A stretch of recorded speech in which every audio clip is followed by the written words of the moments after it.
నారా లోకేష్, మిగతా Telugu Desam party leaders వీళ్ళందరూ కూడా వైఎస్ఆర్ కాంగ్రెస్ పార్టీ పైన గౌరవ ముఖ్యమంత్రి శ్రీ జగన్మోహన్ రెడ్డి గారి పైన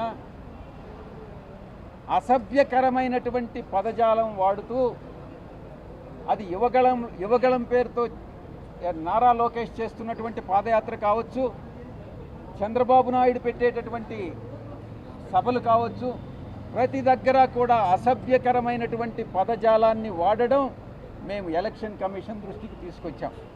వీరి మీద ఇండియన్ పీనల్ కోడ్ కింద, క్రిమినల్ ప్రొసీజర్ కోడ్ కింద, Indian penal code criminal procedure code కింద వీరి మీద క్రిమినల్ యాక్షన్ తీసుకోవాలి అన్నటువంటి విషయాన్ని ఎలక్షన్ కమిషన్ దృష్టికి తీసుకురావడం జరిగింది.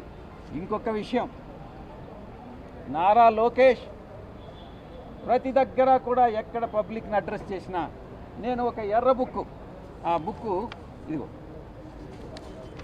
ఎర్ర బుక్, నేను ఈ రెడ్ బుక్ ఉంది, ఈ రెడ్ బుక్లో ఎవరైతే అధికారులు వైఎస్ఆర్ కాంగ్రెస్ పార్టీకి పనిచేస్తారో, నిజానికి వైఎస్ఆర్ ఏ పొలిటికల్ పార్టీకి అధికారులు పనిచేయరు.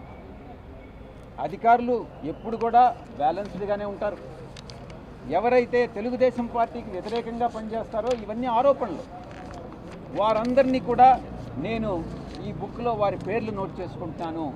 మేము అధికారంలోకి వస్తే, తెలుగుదేశం పార్టీ మేము అధికారంలోకి వస్తే ఈ ఆఫీసర్స్ అందరి మీద యాక్షన్ తీసుకుంటాం, వాళ్ళని సర్వీస్ నుంచి డిస్మిస్ చేస్తాం, వాళ్ళని జైల్లో పెడతాం అన్నటువంటి థ్రెట్స్ అన్నీ ఇస్తూ ఉన్నాడు, భయభ్రాంతులకు గురి చేస్తూ ఉన్నాడు.